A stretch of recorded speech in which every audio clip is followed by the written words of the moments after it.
Hey everybody, this is Jesse P. Gilmore, agency transformation coach and founder of Niche in Control, creator of Leverage for Growth. And I'm Lucas James, founder of Twiz.io, which scaled from $0 to $200,000 a month with my own agency. We are the hosts of Leverage for Growth podcast agency leverage episodes. We know that in order to scale your agency successfully, there are multiple shifts that need to happen within the founder's mindsets, skill sets, and leadership styles. We are on a mission to interview marketing and PR agency owners on their journey to 6, 7, and 8 figures and leverage the lessons from their journey to save you time, energy, and money in order for you to get your agency to the next level. If you find value in these episodes, watch the case study video to learn more about Leverage for Growth and how we successfully scale agencies quickly at nicheincontrol.com/case study. That's nicheincontrol.com/case study. You are now listening to Leverage for Growth. Hey everybody, this is Jesse P. Gilmore, founder of Niche in Control and creator of Leverage for Growth. Welcome to the Agency Leverage Edition. Today I am here with Robert Hicks, the founder of Everwork, a video production agency on a mission to remove creative barriers for growth-minded businesses by providing quality turnkey video production solutions. Thanks for coming to our show today. Yeah, man, I'm excited to meet with you. Awesome. Can you tell us a little bit about the history and background of your agency? Yeah, so Everwork started off as a need to help other agencies with their video creatives. I had a ad agency that I co-founded back in 2019 called Traffic Titans. And we had partnered with, or we kind of went into the financial publishing niche and found a lot of really good opportunities there to help a lot of financial publishers scale big on YouTube. At one point, we were doing about $4 or $5 million a month on YouTube ads. I mean, we were generating thousands of orders a day on YouTube. And I think one of the things that allowed us to be able to scale so quickly and, see so much profitability with our ad campaigns was the fact that we could produce video creatives faster than anyone else. And video creatives is typically it's a bottleneck for a lot of people. It's a barrier for a lot of people because it's like you don't just have to create the copy, but you also have to shoot the video. You have to get the raw footage. You have to edit it, and editing is a very expensive and time consuming procedure. So we were doing really well. We had a great process. It's like, dang, dude, our creative's so good. It generates results. Like this alone could be another business. And so Everwork kind of spun from that and became kind of like a standalone business where we work with other agencies to help them replicate the same success that we had with Traffic Titans. I mean, we spent over about $40 million on Google traffic in, a couple years. We've developed what I call the perfect ROI ads framework that allows us to create quality ads fast, quickly, that generate results, that convert. We weave in the 6 different principles of persuasion by Robert Cialdini. We've got it's a really great framework and it converts. We've done really, really well. I mean, they've done case studies on us. VidTal's done case studies on us. We were the ad skills. I don't know if you're familiar with Justin Brooke and his community, their ad skills, but they train, world-class media buyers. They had an affiliate marketing contest. And they were whoever won this contest would become the world media buying champions. And we beat the contest in 2 days. And they were like, oh my God, they had to wait a month for them to reveal the contest winners because they didn't want people to know that we'd already won, but we crushed it in 2 days. And it's just because of our ability to create quality creatives fast and to be able to reiterate or you just create new iterations of new creatives. And so we did extremely well. We've done really well. And I just want to be able to offer this as a service to other ad agencies because I know nowadays where the algorithm and AI and everything's just taking out all the media buying, it's just all about feeding the algorithm good quality creatives. And you have to do it very quickly. And what happens is in advertising, you get ad fatigue very quickly. Right. So you need new creatives. And if we had a campaign, for example, we had one campaign that was spending No, it was making us $100,000 a day in profit. Okay. I mean, we were crushing it.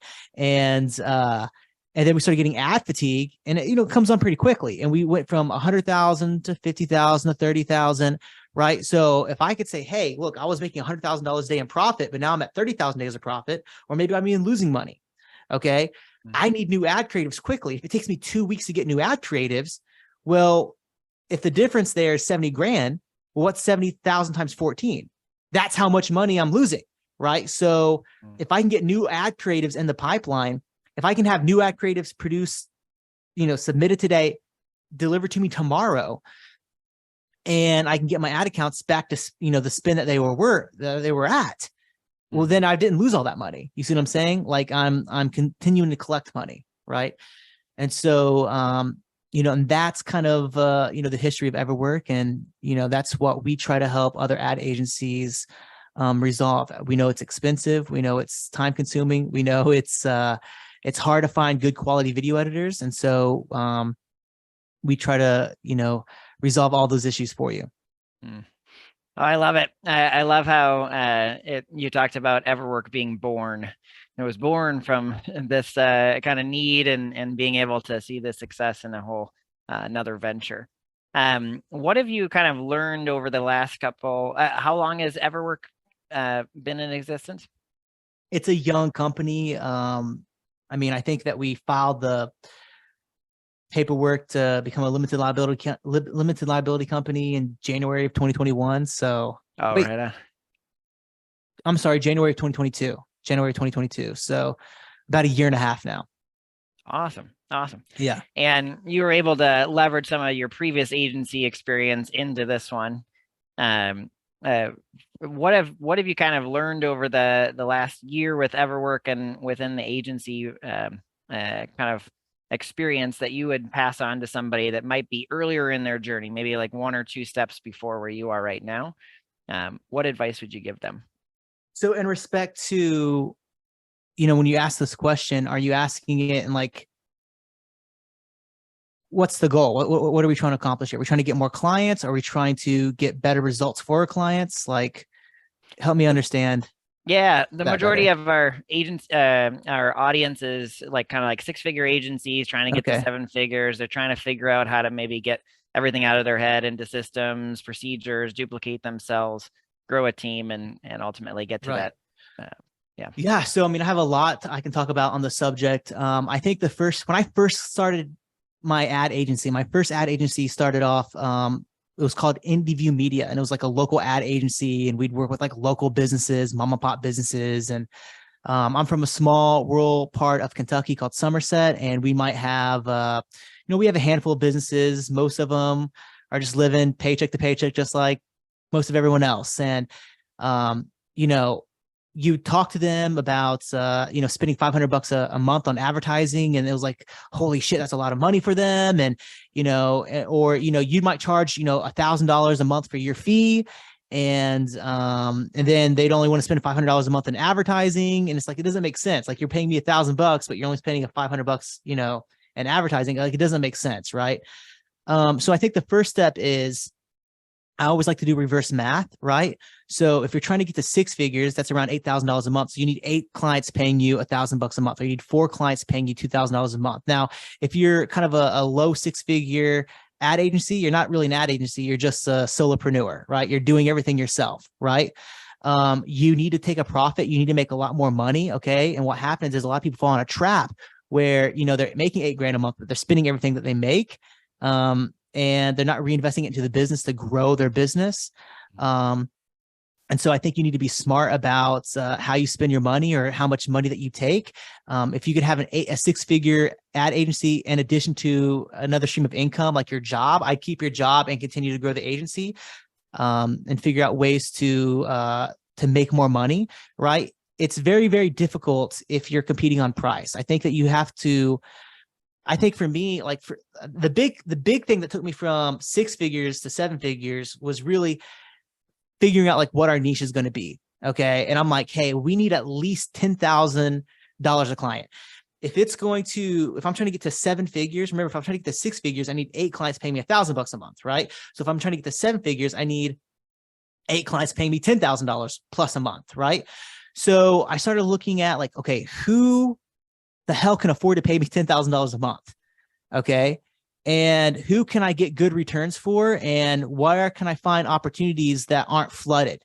You look for blue ocean opportunities, right? And I was like, dude, no one's doing YouTube, right? I can take advantage. And YouTube is like the number one search engine. That's like, well, it's not the number one search engine. It's the number 2 search engine because Google's the number 1 search engine, but it's the second largest search engine in the world, right? YouTube, right? People spend time there more so than any other platform to learn new things. So if I was like, okay, so who's got money? Well, people in the financial markets have money, right? What's their product?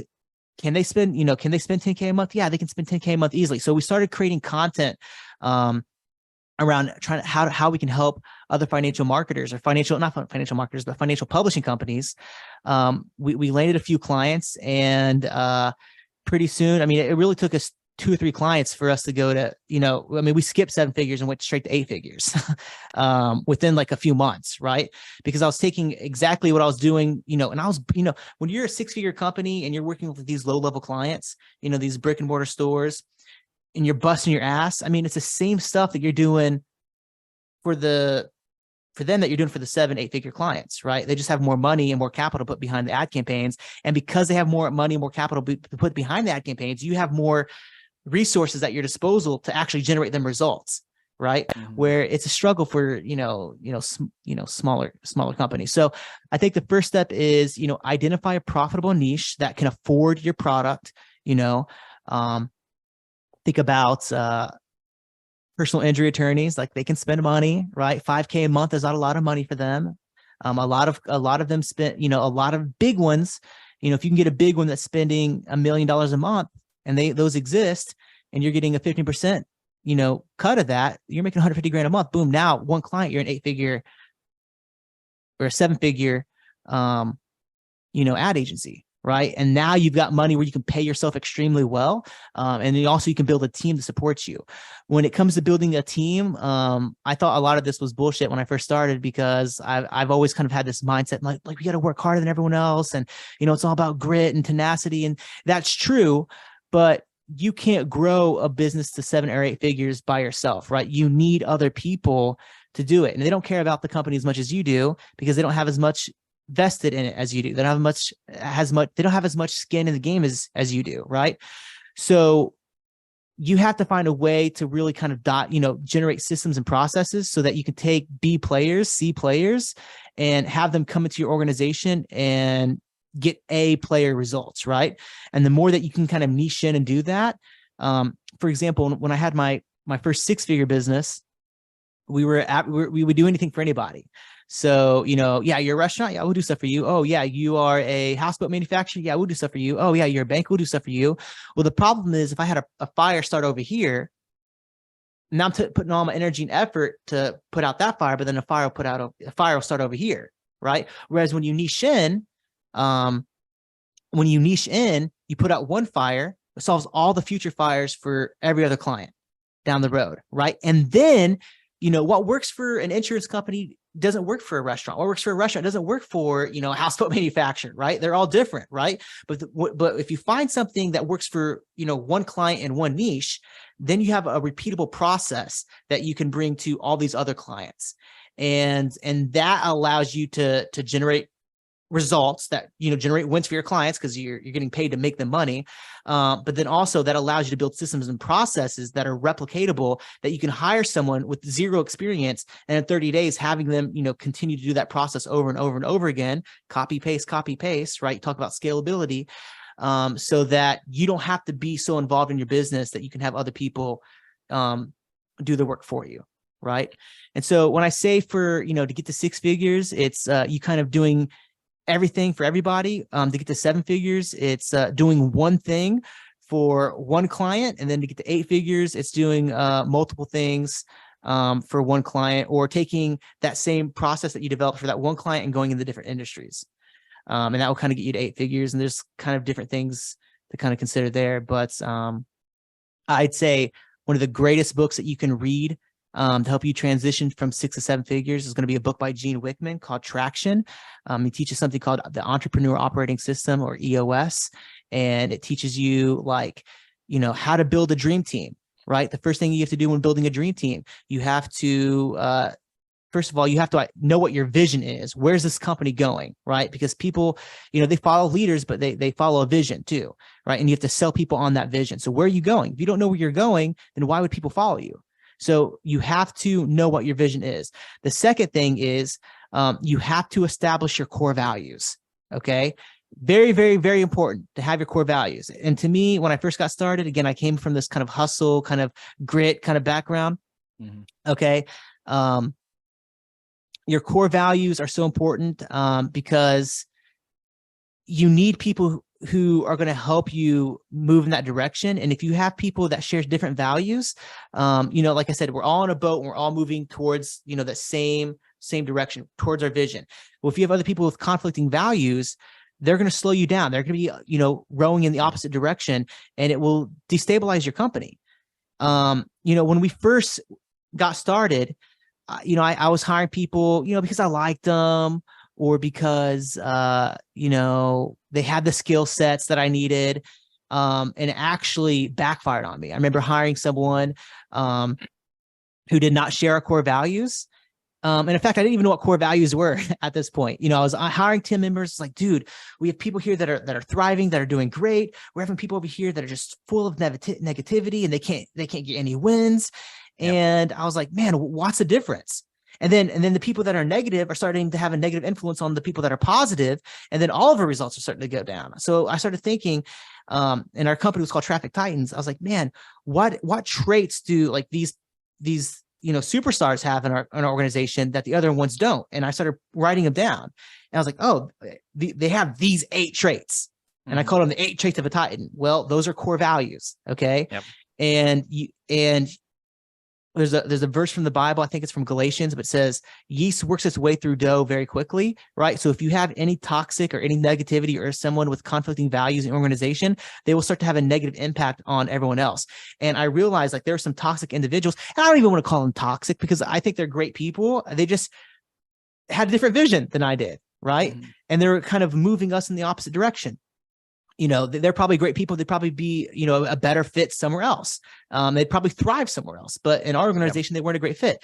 And when I was able to identify that and remove them from the organization, all of a sudden, man, things went into alignment, and we saw supersonic growth.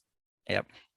Yeah, it's crazy what systems, people, reverse engineering your success, being able to understand from 6 to 7. That's a different playbook than from 0 to 6 or 7 to 8. And being able to understand where you are is really key. That's right. So what is the best way for people to get in touch with you, or do you have any offers for them that they could take advantage of? Yeah. So if you need help creating better video ads that convert, you can check out our website at goeverwork.com and book a call with us. And if you're qualified, we'll give you a free gift at the end of the call. So just reach out to us, check out some of our portfolio. We do a lot of work for Grant Cardone and Dan Henry and just a handful of other agencies. So we're very blessed to have those guys on our to be a part of their team and help them with the growth of their business. But yeah, check us out on our websites and book a call. And I think that's we have a lot of different packages and ways that we can work together. Cool. Awesome. And for anybody that's listening, I'll include the links to Robert and Everwork in the show notes. And Robert, I just want to thank you very much for being on the show today. Yeah, thanks a lot. I appreciate it. Agency owners, if you want to transform your agency to sustain and grow without your direct involvement, where you can stop working in the business and switch to working on the business, where you can regain control of your time, delegate effectively, get paid what you're worth, and have your team run the day-to-day, go to nicheincontrol.com/case study right now to learn more about Leverage for Growth. You can book a free strategy session with us to look at your systems, understand what needs to be done in order for you to scale, and get a free strategic plan for the next year to live the life of entrepreneurship that you've always dreamed about. Go to nicheincontrol.com/case study. That is nicheincontrol.com/case study now.